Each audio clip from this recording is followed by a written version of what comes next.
Hey everyone, this is Ian Carlin. Thank you so much for joining me on another episode of A Mind for Fitness, where we talk about, I believe, where we talk about the issues that really matter in regard to your health and your weight loss and your pursuit of your health and your goals and what it takes to actually get there. And as many of you know, if you follow me on Instagram or here on YouTube, I celebrated a 2 pound victory. And while 2 pounds does not sound like a lot, it really is, particularly when you're in your last 15 pounds, last 10 pounds, last 20 pounds, right around there. Every pound is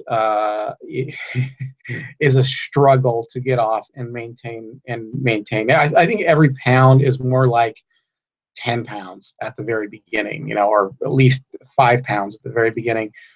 If you know this or not, I don't know if you know this, but what I've done is, this has been about 4 weeks now. I felt myself kind of climbing up there, getting a little bit heavy again. And, I was always, I, for a long time, I felt fit. I felt around my goal weight, but I never did hit my goal weight. And I kind of felt like a fraud a little bit because my tagline is helping you to your goal weight and reaching it and maintaining it. And I was like, I've never really hit my goal weight. I've lost a lot of weight and I was happy and I felt good. Um, but there was room for improvement and I knew it. There was this room for improvement and I knew it. And I kind of felt myself like getting a little bit fat again, not fat, but just like gaining some pounds. So I went and got my body scan done, not a DEXA scan, but just a regular scanner that you stand on. It's about the best one in this town. And I'd gained some fat mass back. And it was only 10 pounds, but still it was, now I was 17 pounds away from my goal weight instead of 7 pounds away from my goal weight. So I got serious. I took a picture of myself with my shirt off in a bathing suit, which I told myself I was going to do for years, and I finally did it. Um, and I posted it up on my Instagram account. Opened an Instagram account for this very reason, and now I'm doing weekly weight loss updates and daily, like what I'm doing every day, what I eat every day, over on Instagram and then here on YouTube.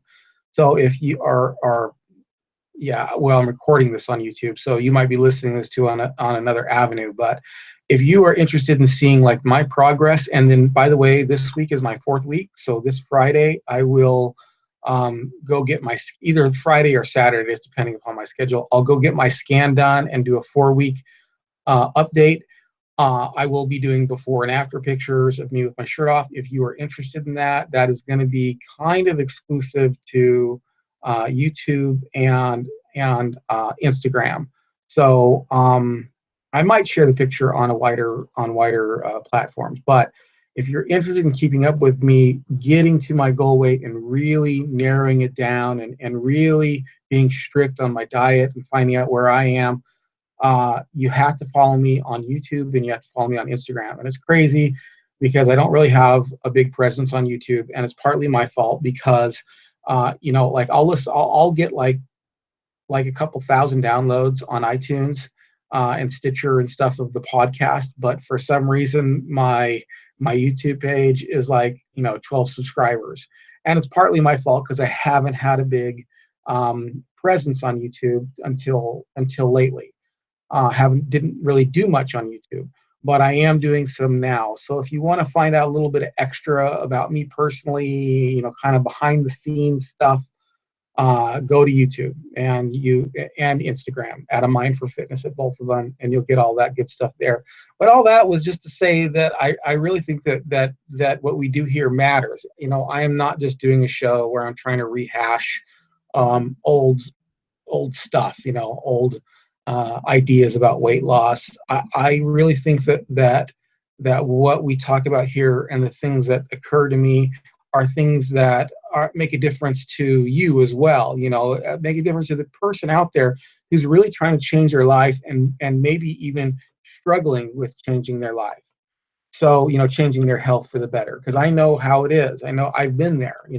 I'm there now. So join me in this struggle. Join me in helping me lose my last 10 pounds, and also join me in wherever the journey you are. So that's what we're here to do. We're here to help by talking about the relative issues. Also, before we dive back into today's topic, I just want to let you know that I have written a book called Fasting to Break Your Plateau, and that will be listed in the show notes. It's a basic guide to intermittent fasting, and intermittent fasting helped me go from 240 down to really all the way down to 203 at one time. So that was the lowest I ever got. And intermittent fasting was a big part of that. And if you want to know all about intermittent fasting, its benefits, at least a basic skeletal outline and directions, go to Amazon. That's the word I'm looking for, Amazon, and check it out. It is called Fasting to Break Your Plateau, a basic guide to intermittent fasting. And guess what? It's free. That's right. It's free if you are an Amazon Prime user. And if you're not an Amazon Prime user, it's only $2.99. So $3, and you've got yourself a terrific little ebook. And it's only in ebook form right now. And I said that was going to be the last announcement, but really I'm excited because I'm working away at this other book, and I'm going to release it as an ebook too. But what I'm going to do is I'm going to take three ebooks and put them into a paperback book, because a lot of you, I know you don't like ebooks. Some people just don't like ebooks. They'd rather have the regular book, but I'm not going to make like a 20 or 30 page regular book. So I'm going to take like a 20 to 30 page regular book, a few of those, put them together so it's actually something of substance that you can hold in your hand. And I promise you folks, I am working on it. It's just that it takes a while. Each step takes a while, but it is coming out. And actually that's what we're talking about here today, because this next little ebook is just basically like why your diet is failing, like why are things going wrong in your diet. These are all diet sins that I've committed. I'm going to write that down. I might even call it that. Anyway, probably already written. As a matter of fact, what's funny is that the original title, I was going to call it like 10 Reasons Why Your Diet's Failing or something like that. And then I discovered, well, there's actually a book called 10 Reasons Why Your Diet's Failing. So I haven't really had a working title. It's just basically why your diet's failing and what you can do to fix it. So that's what we're talking about today. And last time I was with you, we talked about two important factors in choosing a diet and a weight loss program, and not messing up on it because you either, number one, out of the two factors that make people mess up, you chose a diet that doesn't actually fit into your real life, or number two, you have unrealistic expectations as about what a diet can actually accomplish. So those are the two that we talked about last week, and we're going to talk about a couple more of them this week. And again, these are all things that if you've been a serial dieter, I know that you've experienced, but you may not have actually gotten the help that you need. And so that's what this is about. And these are things I've experienced too. So let's get into it. As soon as I drink my coffee here, we will get into it. No, we'll get into it. It's going to take a sip, not drink the whole cup. All right. I just talk so much that my voice kind of wears out a little bit. Now, here is another common problem, and that is falling off the wagon and then letting that be an excuse to stay off the wagon, all right?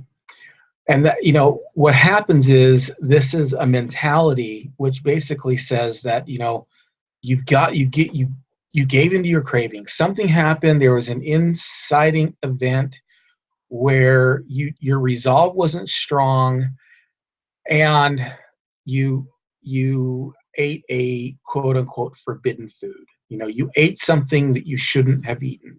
You may have even eaten a lot of something you shouldn't have eaten, because actually once you start, I know that it's difficult to stop, especially if you have certain food addictions like I have. I have to admit, I'm a food addict. So this is where you have an incident where you just fall off the wagon and you eat the whole chocolate cake, or you eat a dish or a meal that you weren't supposed to eat. Something happens. But what happens next is the mentality is falling off and staying off. Now, nobody falls off and intends to stay off. You don't sit there and fall off and go, well, I'm going to stay off the diet now, screw it, I'm off the diet, nothing's good enough, I'm off, done with it. That doesn't happen. What you normally do is you feel bad and you feel guilty about what you did, about eating the whole chocolate cake or eating the whole pizza or whatever it was you couldn't say no to. And you say to yourself, "Oh man, I hate myself. I'm gonna get back on it. I'm gonna do it. As is one. I'm gonna do it." But then what happens is you have another incident which comes up. It's normally a couple hours afterwards, and something else comes up, or nothing comes up, but you're just thinking about it. You're just, it's time for your next meal, and you think to yourself something like, "Hey, I already blew it once today, so I might as well just eat whatever I want today and start again tomorrow," right?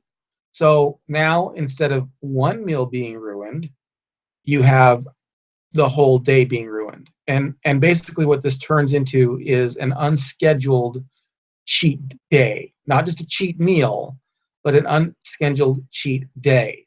Now, the sad part is that it doesn't stop there. In my experience, it's not just one day that's ruined. One day turns into two or three or a week. And it goes something like this. I already blew it today, and it's Thursday. Let's say, let's say you had your cheat meal or whatever on Friday. You were doing so good, and then it was a couple days in, away from your cheat day, but you just blew it. And then you said, "Oh, you know what? I'll just ruin the whole day." And then you say, "You know what? I already blew it today, and you know what? It's Thursday. Tomorrow's Friday, and Friday's donut day at work anyway. I know Susie always brings donuts to work. And then Saturday, it's my friend's birthday, or it's cheat day anyway, or cheat meal anyway. And I was already planning on making, adjustments for that day. I might as well just start again on Monday, right? Now, instead of one meal being ruined and then one day ruined, then your whole week is ruined. And then Monday comes around, and do you start on your diet again? Normally not, because normally it takes you a while to go from diet to diet. Normally you have to go through that whole process again of really, hating the way you look and hating the way you feel and finally getting fed up and going on a diet again. It's not like you just screw up on one diet and then you go, "No, I'll just go back on it Monday." It doesn't happen.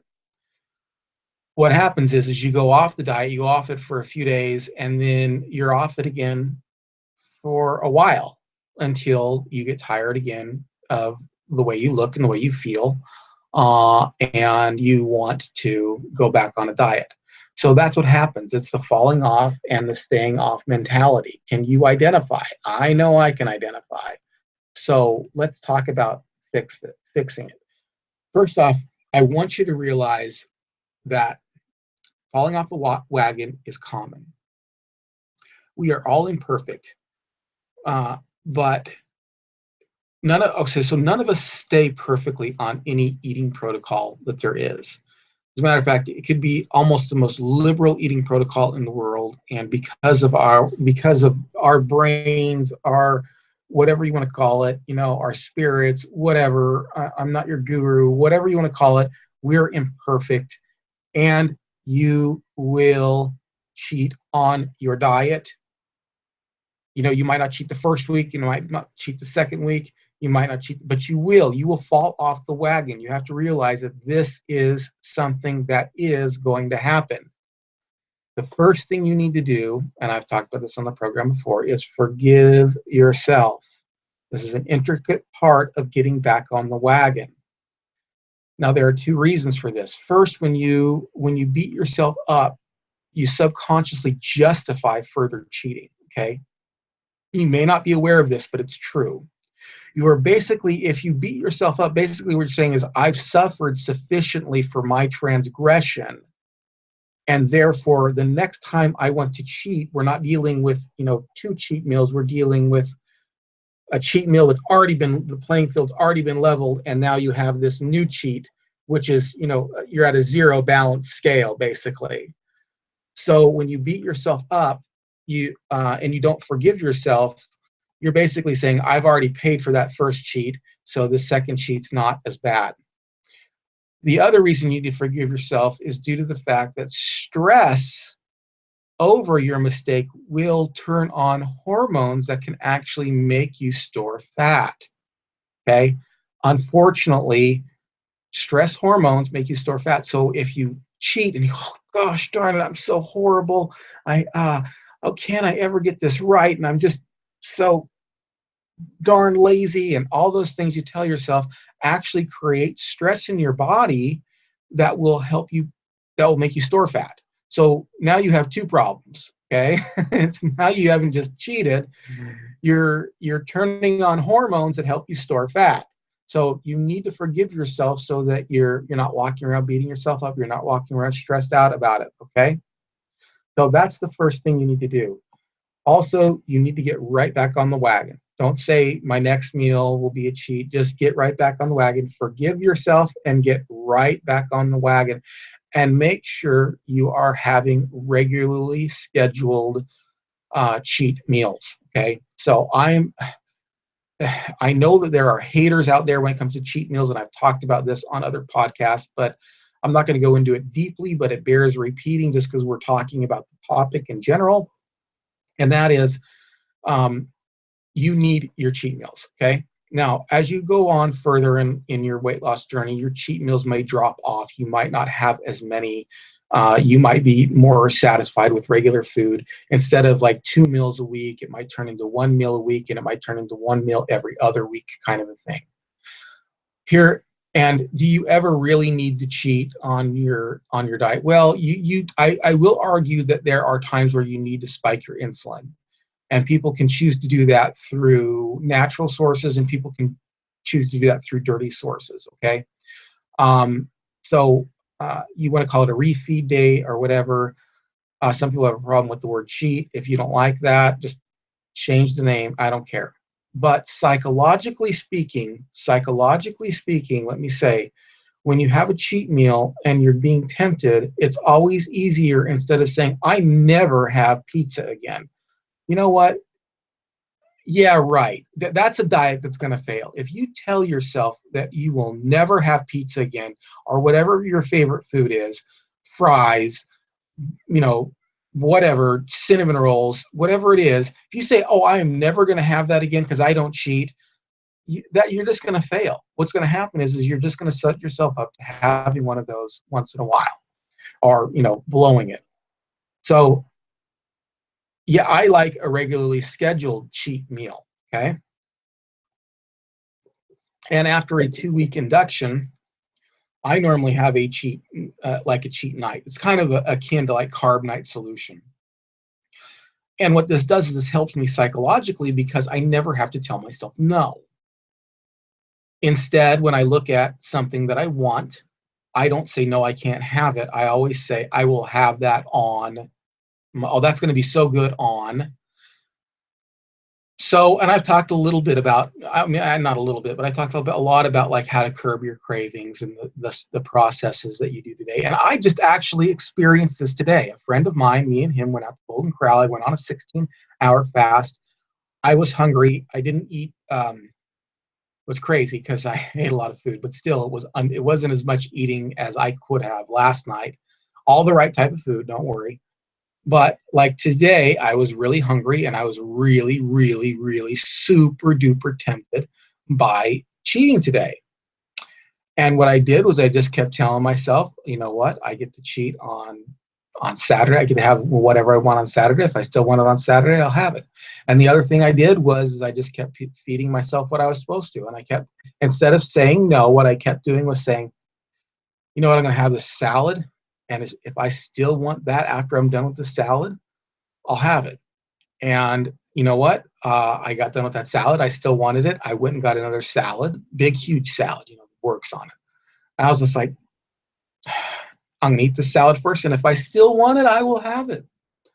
And then when I got done with that, I had a big plate of like meat and vegetables, some Brussels sprouts and some bacon and, a bunch of stuff. And I said, as soon as I'm done with that, if I want to cheat, I will have it. Um, And guess what? I didn't cheat. So it works. Those things work. Those tactics work. All right. So, but I've also had I've experienced this before, and again, I'm repeating myself, but stay with me because I know that it helps to hear when somebody actually can identify with what you're going through, and I can identify. So even though I've had successes before, I've also had failures. I remember this one time. Um, I, I don't know if my body was just in need of carbs or whatever, but guess what? I was out with at breakfast with my wife, and the smells from the kitchen just got to be too much. It's got to be too much for me to handle, and I broke down, had some French toast, and I said I'm going to get right back on it. And guess what happened? Later that day, I was thinking, you know what? I already blew it today. Man, pizza sounds so good. I'm going to get pizza and ice cream, and I'm going to, and I had to catch myself. I had to say, you're doing it. You're doing what you preach against. You're falling off and then doing the whole stay off thing.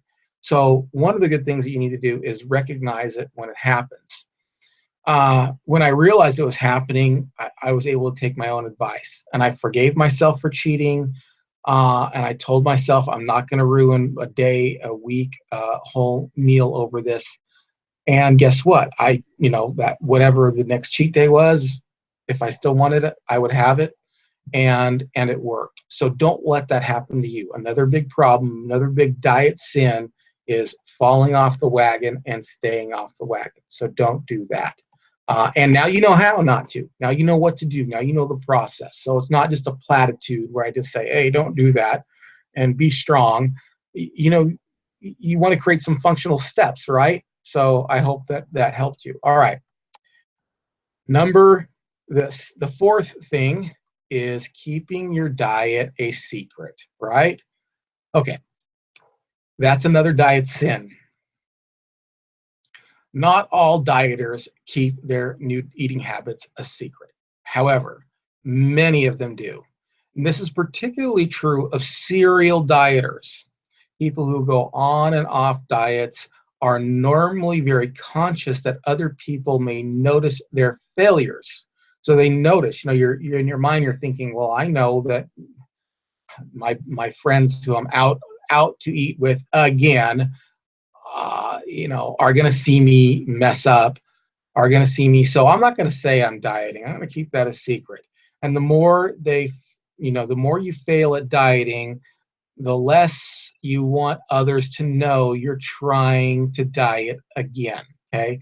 So, your group of friends that you go to Applebee's with on Friday nights, and you're the chunky one of the group, and every Monday you're on a new diet. Well, pretty soon and then by Friday you break your diet. Well, pretty soon you don't want to tell anybody you're on a diet, right?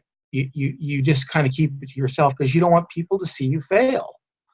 You don't want people to say, oh, there he goes again, or there she goes again. I wonder when he's going off this time. You don't want to sit there and go, okay, look, I'm going to order a hamburger without the bun this time, everybody. And everybody kind of rolls their eyes and go, yeah, we've only seen that you do this about 30 times. And since we've known you in the last 3 years or 5 years, and so, you don't want people to look at you that way, right? And so what do? Well, you don't tell anybody. You keep your diet a secret. Now, I have witnessed this phenomenon personally, um, with friends, with family, with myself. Uh, I struggle to tell this story, but there's a person who I have worked with in the past, and who is also kind of a friend of the family, and they've seen me serial diet, and I've serial dieted with them. And then I finally got my head right, and I got on it, and I lost a lot of weight. And what I saw was this person making healthier choices, but not saying anything. But then when they don't say anything, then like in 3 days, they're making an unhealthy choice. So I used to work with this person. And so they would, like, for 3 days, they would bring their lunch, and it would be like, a chicken breast and, broccoli or whatever. and they wouldn't say anything. I'd look and go like, okay, is this person going to say, oh, I'm on a diet again? But of course, they were secretly dieting because they didn't want to see, you know, they didn't want to face the fact that others are going to see them fail. And we used to often talk about it together, but because this person has failed so many times, they just stopped talking about it. And I just saw them making healthier options. And instead of recruiting me for help, they just stayed quiet, and then they blow it. They stay quiet and they blow it. So when you keep your diet a secret, you don't give others a chance or an opportunity to help you make healthy decisions. Okay? Remember, not everyone knows you're on a specialized eating plan. And not everyone has to know you're on a specialized eating plan, but when you make your diet known to people, you can actually interact with them in a different way. And then when you get your head on straight, you can. So what's my recommendation? I believe that you need to make a declaration. That you need not to just say, oh, I'm on a diet again, but that you actually need to recruit people for help. Okay? Let everyone know that you're starting a new weight loss program. Let people know that you are serious this time and you are trying to change the way you live, and ask people for help. Enlist those in your social circle to help you make good decisions. The more people who know about your dietary needs, the more they will be able to help. Okay. So when you don't tell people, they don't know if you're serious. So they don't know whether to bring the chocolate cake or the donuts or not, to take you to a place where you can have low carb options or not. But when you let everybody know, then you at least give them that opportunity, and you can ask them for help. All right. So those are the two we're going to go through today, and we're going to stop here. So the two is the falling off and staying off mentality, and keeping your diet a secret mentality. So with that, we're going to close up the show. I hope this helped.